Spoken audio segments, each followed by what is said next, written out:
name is Lavana Martinez. I'm a senior advisor at Hip Politics, as well as co-founder of Hip Nation, which is a nonprofit that uses hip hop to engage students in voter education and civic engagement. Really excited for today's conversation. I'm going to go ahead and introduce our moderator, who will get things started. Michael Leach is the founder and CEO of BridgeTrust Partners, a pioneering consulting firm specializing in tailored advisory services, strategic relationship development, and public speaking.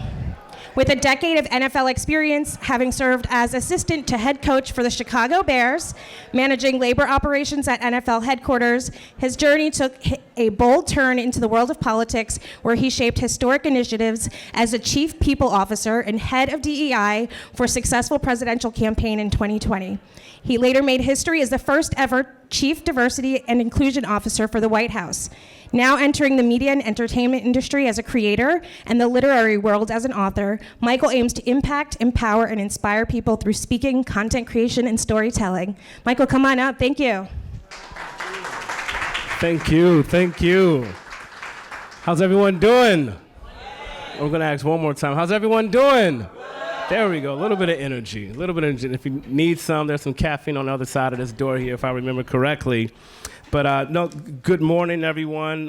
Really thrilled for you joining us today for what promises to be a very engaging and insightful discussion on the future of diversity, equity, and inclusion, also known as DEI. And I just want to first start by extending a special thanks to the organizers for today, Hip Politics, National Urban League, for just bringing us all together during this pivotal week here in Chicago, which happens to be my hometown. Yeah, and I'm really from the south side of Chicago. I mean that. 76 in Maryland off Cottage Grove. Yeah, that's right. I was born at South Shore Hospital. There we go. I'd also like to express gratitude to our sponsor for today's segment, Spiro Studio, for their generous support in making this event possible. Let's give them a round of applause. And again, for those who may not know me, again, my name is Michael Leach, and I had the honor of serving as the first ever Chief Diversity and Inclusion Officer for the White House under President Biden. And it was in that role that one of our top priorities, I would say, was building an administration reflective of America's diversity, and one that taps into the very best of our nation, and making sure that we did so not just in words, but in action. I'm a firm believer that understanding may change minds, but it's action that changes lives. And so that's really the heart behind today's session. Our intent is that we would not only impact and empower you, but that we would hopefully inspire you to identify some ways in which you could take action right from where you are, regardless of who you are. And so that's the heart behind today's session. And today's panel, I'm really excited to introduce today's panelists. It's significant because we're here to discuss not only where we've been and where we are, but most importantly, where we're going. And the future of DEI, the work continues. That's the title of today's session. This conversation really comes at a time when the importance of DEI cannot be overstated. We know that the path to a more inclusive future is fraught with challenges, but we also know that it is filled with opportunities to innovate, collaborate, and lead with purpose. And finally, it's been said that one of the best ways to predict the future is to create it.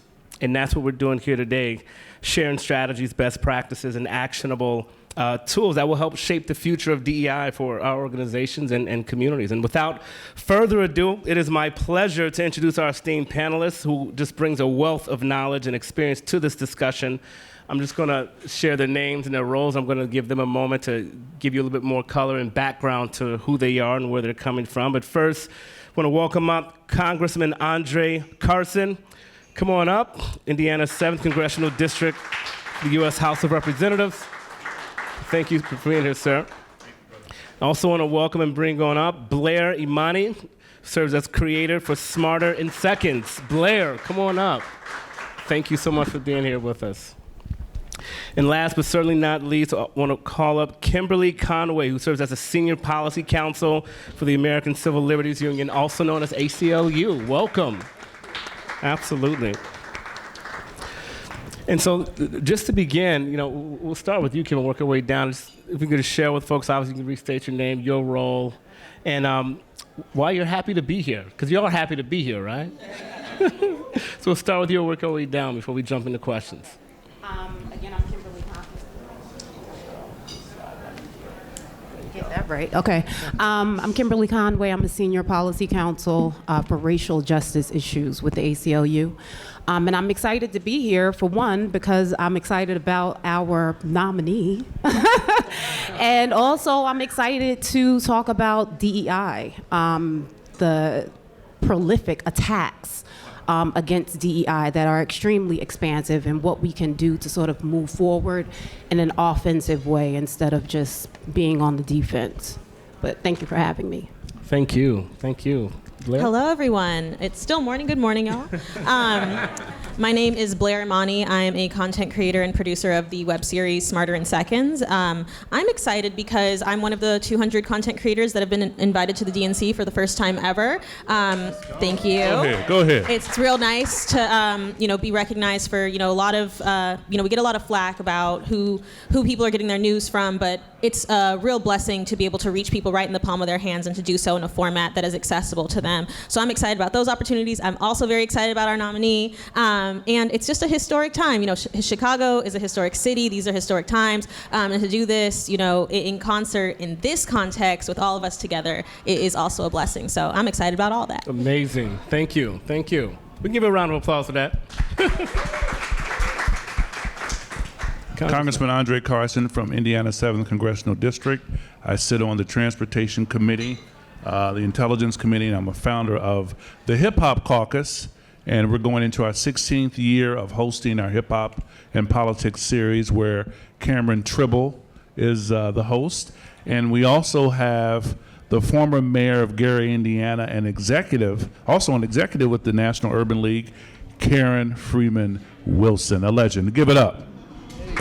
She's giving me the Hoosier glare, but I don't care because she knows I love her to death. Oh, I love it. Love it. Well, let's dive right in. And I'd like to first begin on the current state of DEI and how the focus has changed over time. I'm a firm believer that, when you change the way you look at things, the things you look at will change. And so in your experience, we'll start with you, Blair. How has the focus of DEI evolved in recent years, especially just in light of recent global and societal shifts? Well, I think the best way I could frame it is that I went from having 50,000 followers, which is a nice group, to 150,000 followers to 250,000 followers in a weekend in June 2020, because suddenly racism existed and it's bad, y'all. And so that was kind of the debut of my career. My background is in policy. I used to work at Heineken in government relations. I worked at Planned Parenthood doing crisis communications in the Deep South. And so by the time I was a content creator, I had these various tools to be able to communicate. Okay, so we learned a TikTok dance. Now it's time to learn intersectionality theory. Now it's time to learn about anti-racism. You just learned that racism exists? Okay, well, why don't we hop it, you're late to the party, but since you're here, let's go. And so I think that's been a major shift. But I think that's also very definitive of how social justice revolves in the United States. We are constantly organizing, we're constantly moving things forward, whether it's the National Urban League, whether it's the NAACP, the Legal Defense Fund, or the NAACP itself, Hip Hop Caucus. We're always organizing, we're always moving forward, and every 3 to 6 months you have, our counterparts, kind of on the other side of town, suddenly deciding, oh my goodness, this is something worth caring about. But I think there's also a very important shift that we're happening right now, particularly as it pertains to Gen Z, one third of whom identifies LGBTQ+, is this need for intersectionality theory as coined by Dr. Kimberly Crenshaw. So it's not just about, looking at civil rights in terms of what we as a Black people need, but also what do our immigrant siblings need, whether they be from Haiti or from Nigeria, et cetera. What do, can't forget about Jamaica, especially right now. We can't forget about LGBTQ+ people, women, reproductive rights, because at the end of the day, we are harmed more severely because when you add anti-Blackness to anything, we are compounded. But I think that being the core has created a lot of interest. And so it's having that conversation all together and building a really big tent, which is why I think we're going to win this year, is because the DEI conversation has expanded and so has people's consciousness. Very good, very good. Love that, love that. Kimberly, your thoughts on how the focus has evolved in recent years? Well, from a policy perspective, it's evolved in not a great way, as we all know.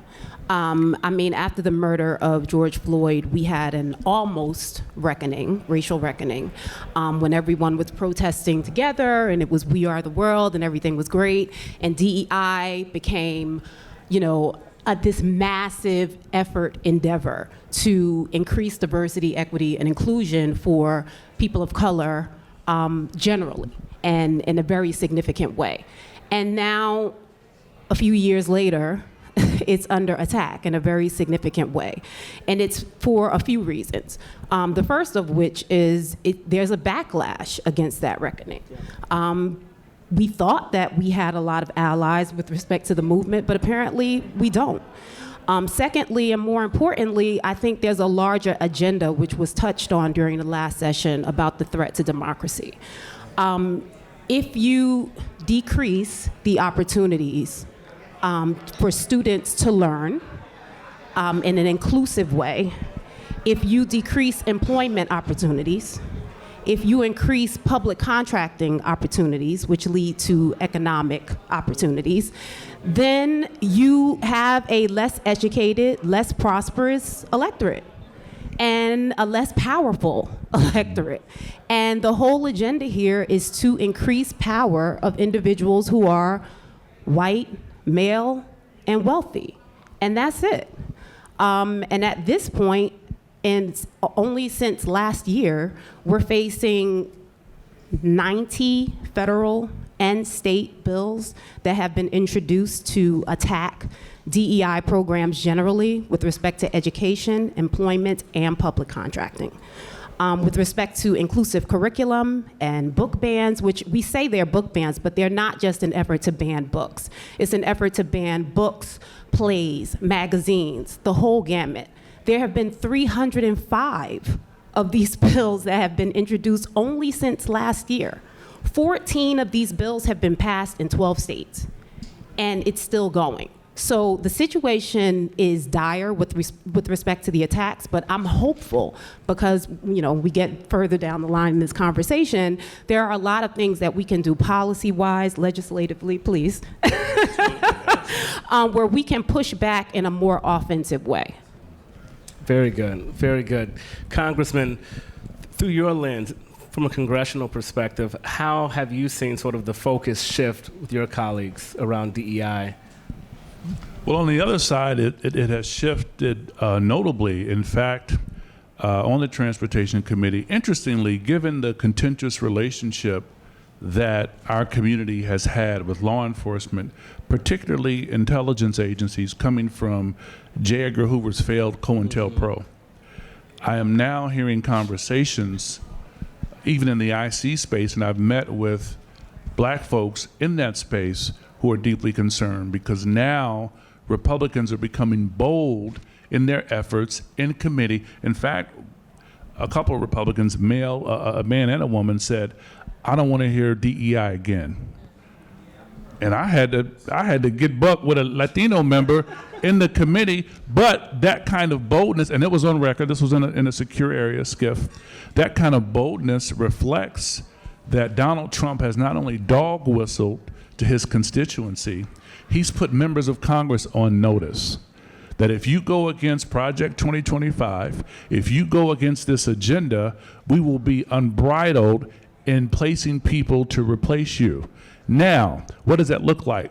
We know that black wealth creation largely comes through governmental contracting, either city, state, and federal. And their efforts to not only implement anti-DEI measures within the federal government system as it relates to opportunities to growth and opportunities for managerial and executive positions in the governmental space, it also means we're going to see fewer contracting take place with black-owned vendors and contractors and black-owned primes. And the importance of engaging in the electorate is something that I've told the community repeatedly because black men in particular are feeling a certain way about participation. I get it. I understand it. I feel it. It's justified in many ways. In large ways, it's justified. But that can't discount the fact that we have a powerful voting bloc in the black community. The black church hasn't been leveraged as it once was because it's a mighty leverage point, but it's not enough for elected officials to come to our churches, come to our mosques, come to our synagogues and schools and get photo opportunities, and when they get into office, they vote against our interest. That's what the importance is. If we don't leverage our voting bloc and get accountability from these folks before we reelect them, then we're going to see worse if Donald Trump gets elected. That's why I'm down with Kamala, but at the same time, be aware, because we could win the White House but lose the Congress and lose the Senate. Yeah, very good. Very good. You know, something each of you said resonated quite a bit, and it prompted this thought for me about how not only the focus of DEI has changed, but also the challenges that DEI is met with. And I just want to build on that a bit. You know, some of you may or may not be aware of the ongoing rhetoric and the discourse and the efforts that are underway, as you pointed out to, Kimberly, to undo what's been done as relates to DEI. Again, 85 bills introduced, 14 already have legislative approval, 14 have become law. Then there's another 53 or so that have either been tabled or vetoed, if you will. So there's a very real and imminent threat to DEI as we know it. For my next question, what do you believe is the most significant challenge facing DEI right now in your industry or your sector specifically? And we'll start with Kimberly and work our way down. Well, like I said before, the wide scale of the attacks, and also an astounding lack of education and awareness about what DEI actually is. And that's among the general population, but unfortunately among our legislators on the state level and on the federal level. Not you. Oh, no. I'm listening to you, counselor. You're doing the work. But a large part of my job is to lobby these folks and to make sure that they are, that's the job. They can't know everything, right? But to make sure that they're aware of what the attacks actually are, what DEI actually is, and what exactly is being attacked. And I'm always shocked to find out that folks just don't know. Like, we can just talk about education. Broadly, we talk about attacks on inclusive curricula.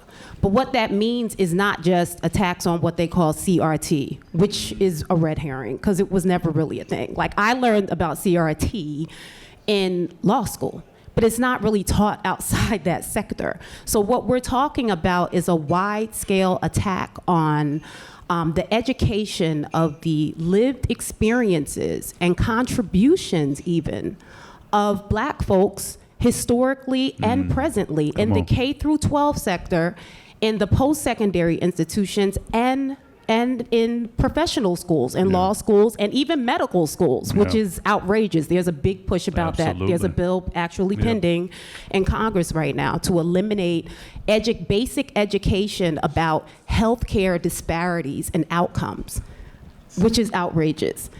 And with respect to public contracting, there isn't really a lot of knowledge about what that means. It's not about just handing out money to minority businesses. It's about also assisting them with development, education, and so forth. That is needed because they don't always have access to the individuals who they can network with and give them the information that they need to be successful. And with employment, we're not just talking about hiring initiatives or outreach initiatives. They are actually trying to undo EEO offices. Yeah. They are trying to undo racial discrimination training. These things are actually required by law. DEI principles, we talk about DEI in a very broad way because that's the way they want us to talk about it. They've shoved all this stuff under one umbrella. But it isn't all DEI. A lot of this has been around since the passage of the Civil Rights Act of 1964, and for good reason. So this is that's been the biggest hurdle for me and the most shocking part of what I do, not understanding that there isn't like a widespread knowledge of the in-depth attacks and how broad they actually are. Very well said. And it serves as a really, really good segue and springboard, because you spoke a lot about education and Blair. I just want to dive into your story and what you're seeing and hearing as well. I often share this adage that we should, never stop learning, because life never stops teaching. That's right. There's an inextricable link between education and DEI, or its effectiveness or lack thereof. And so, in your experience, Blair, with Smarter in Seconds, how can bite-sized sort of educational content drive that meaningful conversation and actions in DEI? And then also, if you can just share or offer up any examples where such content has led to sort of that real-world change that we're talking about that we want to see. Well, I'm so glad you spoke to the education piece, because I find that true, widespread as well, but even delivering the educational material. So a little on my series, Smarter in Seconds, it's essentially meeting people where they are, right in their phones. If you can learn this here, you learn this on TikTok, you learn the latest trends, the latest way to do your eyeliner, then let's also learn about some of, this education. And I try to sneak stuff like that in there, not really sneak, 'cause it's very overt, very campy, very colorful, as you can see. But trying to really make it plain, but even delivering this education has been difficult, because now there's a limit on Meta, the platform which has Facebook, WhatsApp, Instagram, on political content. I posted in February a list of Black-owned businesses that I wanted to uplift, and it was marked as political content. Why? Because if you're Black, that's political. Suddenly it's about race. Now, is it about race, or is it about Black people and you're just suppressing Black people? And there has been this constant downturn for a lot of content creators having to turn things into acronym. I was talking about white supremacy yesterday on my platform. I had to write it as YT, white supremacy, so that way it doesn't get flagged by the platform. I had to whisper it in the video. It was a video about reverse racism. Still did well, but there's so many pivots and hoops you have to jump through in order to educate people about these things. But it has been effective. Recently, there's been a lot of conversation about race versus ethnicity versus nationality, particularly as it relates to Vice President Kamala Harris. And so I tried to break that down in 90 minutes, and that's kind of drawing on the history of the creation of race as a construct. I later did a video about how race is a construct and was invented over a period of 600 years, broke that down into 3 minutes, going way back to the Great Chain of Being, the Age of Enlightenment, and bringing it into the present day with so much of the medical racism and scientific racism that still has those healthcare disparities that now medical students will not be able to learn about. Things that, like, a survey found that I don't know what the terminology is, but basically new medical students who are going into the field thinking things like Black people have thicker skin, and therefore when you go to insert a needle, you have to push harder. So many of the healthcare outcomes when it relates to Black maternal mortality is because they are racist. It's not because we have different bodies, it's because they think we have different bodies. And so what I try to do is break that down, but delivering that information has been increasingly difficult. But I've also been able to partner with incredible organizations. Like recently I did a video talking about lead in the water. So, I'm like, this is the chemical lead. It's very bad for your brain and for your body, and it's a good thing we don't come into contact with it regularly. Wait, what? We do? And then it goes into a cute little PSA, keeping it campy, keeping it light, but also educational, and then directing my audience to take action by submitting a public comment to the EPA's lead and copper rule, showing how they were personally affected, whether you live in Flint, Michigan, or all across the country, so they can directly take those actions. So in a way, I'm kind of drawing on that lobbying experience by turning my audience into like, okay, well now you can go meet with your representative. Now you can go vote, whether it's on the issue of child marriage, which is still legal in I think over 40 states in this country, to things like the lead and copper rule, or voting up and down the ballot, or just how do you become a poll worker. And so I enjoy having the platform of social media to directly deliver that, but even the anti-DEI talks are pushing back against that. But it's also very nice to be able to work directly with people who are leading these conversations in order to deliver to the public a distilled version of what it is and an action for them to take. Love that. Very well said. We can give her both a round of applause for that. That was a lot of gems dropped there really quick. I want to shift now, because you spoke a little bit at the tail end of your response around the ability to work with people. And Congressman, I just want to, get into your world a little bit. Being in the political arena and having served myself, that terminology, I was just at a speaking engagement yesterday, and it came up around, how we've sort of been conditioned. When you hear the term arena, like, what's the first thing that comes to your mind when you hear that? Mm-hmm. Competition, someone has to win and someone has to lose, right?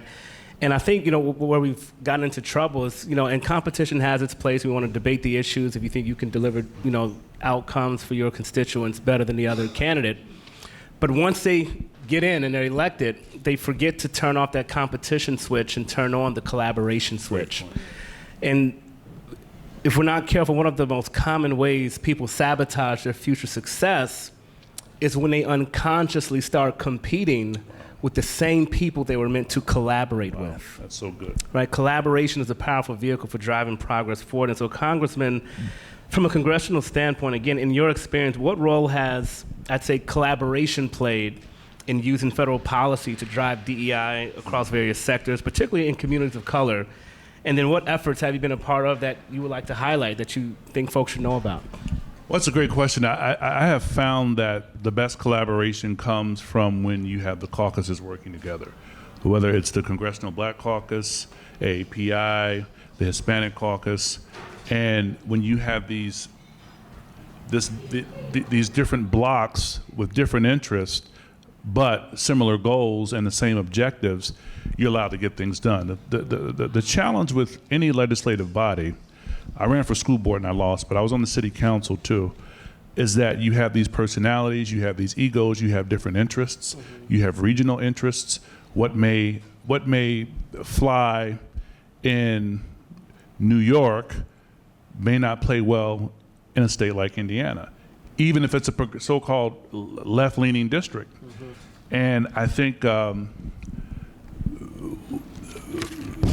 we're all competimates. What I've through my time in Congress, I've grown, and I'm getting older. I have a deeper appreciation for not only younger people and younger ideas, because I've always been an advocate for developing younger talent. That's why we send folks to the Congressional Black Caucus Boot Camp and other institutes. But I've developed a deeper appreciation for folks with gray hair and boomers, because you need the right complement of institutional wisdom and relationships, and you need younger energy and ideas. So the average job of an elected official is not glamorous. There's only a small percent in single digits of members of Congress who are considered rock stars, and that's a blessing. But the challenge is that if you forget why you're there, and if you forget about that senior citizen who's calling about a Social Security check that they didn't get, or if you're not helping someone get back into the country or bringing resources back to a school, an NGO, or bridge or project, then your constituents don't care about the fact that you're on the cover of People magazine. They want to know how you're delivering. And so because there are different rewards in Congress, we're all colleagues, but we're like competimates, especially if you're similar in age. And the best way to do it is through a caucus. And sometimes, look, we'll introduce bills together, but there are thousands of bills that get introduced, and there are many DEI bills that never make it out of committee. And having those institutional players involved, it allows other institutional players on the other side of the aisle to work more collaboratively, because that person can speak the other person's language who may be blocking you.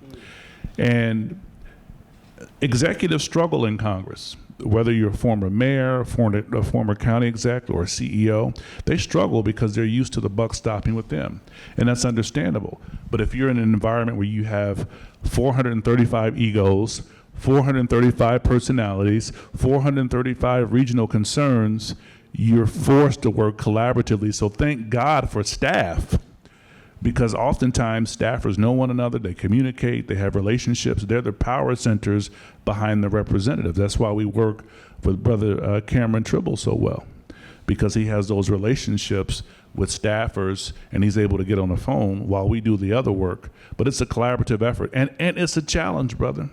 I mean, we have a united front, but if a person thinks that they're popping on social media and you can't get them to sign on to your bill, and everyone's like, well, why aren't you like Congresswoman so-and-so or Congressman so-and-so? Yeah. Well, that person's not getting any bills through. I'm passing bills, but I need the attention that person brings to help garner some support nationally. And so it can become a challenge, but you have to really put your ego aside. You want enough ego to withstand the critiques and attacks and navigate through wolf territory, because it is wolf territory. You don't get a lot of attaboys and attagirls in Congress, because even your colleagues are trying to take your head off very politely and diplomatically, right? But there are opportunities where you build genuine friendships along the way, but it has to be collaborative, and it helps to be a part of a caucus that's doing the work. And so, my unique space, I didn't mean to cut you off, not only as a brother, but I'm the second Muslim elected to Congress. There are now 3 of us, me, Ilhan, and Rashida. I'm not in the squad. I say I'm the DJ, but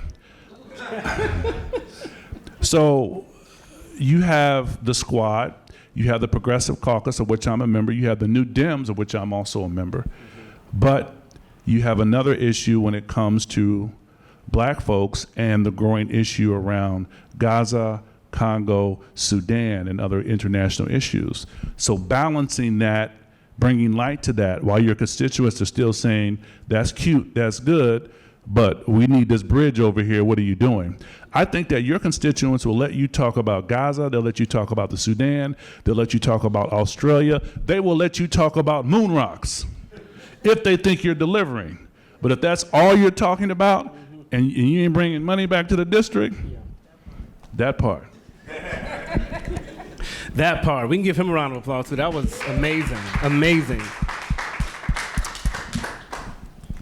Well, I want to shift now with you, Kim, and I think each of you can speak to this, because I think as you think about you all's path, what's unique about today in this room is that every decision that you've made, every party you've gone to, every person you've said yes to or no to has led you to this room in this moment at this time. And I don't think that's a coincidence. And as we think about on the policy and advocacy side and using that to advance DEI goals, we often hear about mission statements. I'm sure each of you have a mission that you're after, vision statements. And we often hear about goals. And something that I share with leaders often and share with people is that the truth is we don't rise to the level of our goals, we fall to the level of our systems. The systems. And so, Kim, starting with you, just how can policy, the systems, and advocacy work be leveraged to create more inclusive and equitable environments and communities? And if you can offer up some examples of effective policy interventions that have successfully advanced DEI goals. Okay. So, defensively, as I said before, members on the state level and the federal level need to be engaged. And that is not just the job of a lobbyist. That is all of our jobs. Great. Because the members, they work for us. That's right. They're supposed to represent our needs. We want to increase, as I touched on before, education and outreach, so they understand what the broad and significant nature of these attacks actually are and what is actually being attacked. And then we also want to emphasize the fact that DEI programs remain necessary. And I should have said this before, DEI is not affirmative action.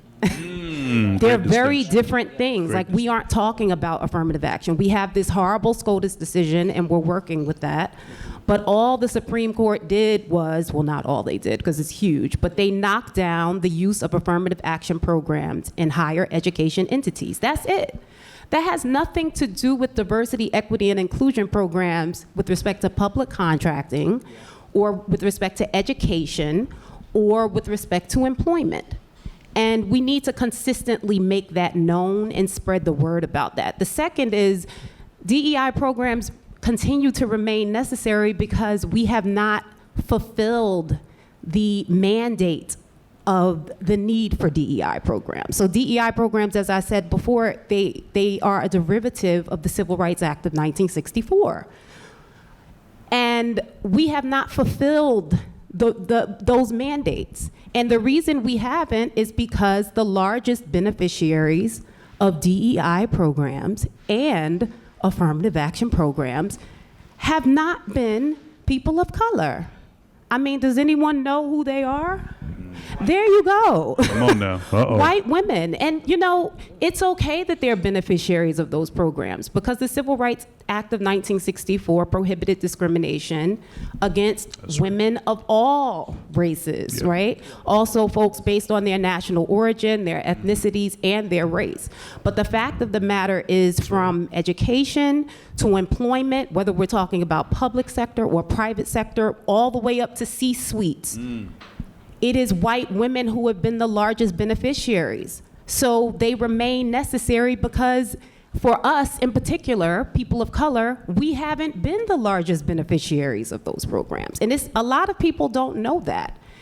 And also the systemic injustices underlying the Civil Rights Act of 1964 have not fully been addressed. Yeah. So the programs need to be fully implemented. Another thing we can do from the policy end offensively, which is what I'm excited about. What I spend a lot of time doing is working with other coalitions like LDF and Lawyers Committee for Civil Rights and SPLC, where we're trying to build a united front to have like a very significant offense with how we're addressing the need for expansion of DEI, not just protection, but expansion of it. So what the ACLU has been doing, we call it our Vanguard playbook.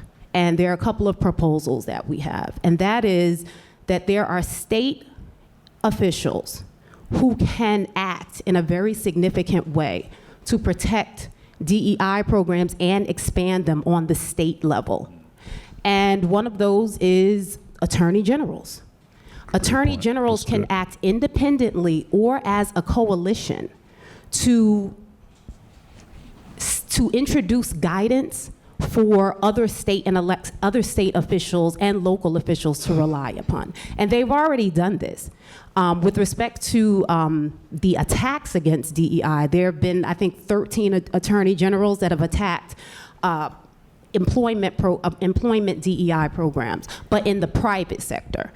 So what our attorney generals did, and what I mean the progressive attorney generals, 21 of them band together and sent out a letter and a guidance and basically said that what the Republican attorney generals have just instructed all of you in terms of like the Fortune 100 companies and other private institutions, that's wrong. What they're asking you to do is unlawful. And we're telling you that this is what is lawful about DEI programs, and if you don't do it, we will sue you. There you go. We will sue you. And that is that's a very powerful tool. How can we increase that? How can we have attorney generals use that leverage, that power more? We need to lobby the attorney generals. And you can do it on your own, or you can lobby your members to have conversations with these attorney generals and to remind them of the need for them to use the powerful tools that they have at their disposal. The second is governors and mayors can issue executive orders using President Biden's equity executive orders that he issued as a model. And those executive orders would essentially mandate that DEI principles be created and expanded on the state and local level. And that's everything from statewide initiatives to increase resource equity throughout K through 12 schools, tying diversity mandates to contracts, to government contracts, prohibiting any bans or efforts to dismantle racial discrimination training within public employment and private employment because they are mandated by law. All of us have a role to play in this. I have a role as a lobbyist, but we all have a role as citizens who have a vested interest in ensuring the continuation of these very important programs. Very well said. Very well said. Let's give her a round of applause for that as well. I did receive my cue. Time flies when you're having fun. But I just want to echo and underscore something that she said, something that each of you have said in your own way. And you may not be up here and be in the political arena. You may not have the platform that Blair has. You may not, have the stakeholders or the constituents that Congressman has. but you do have something. And I always say, whatever you're not changing, you are choosing. Whatever policy you're not changing, you're choosing.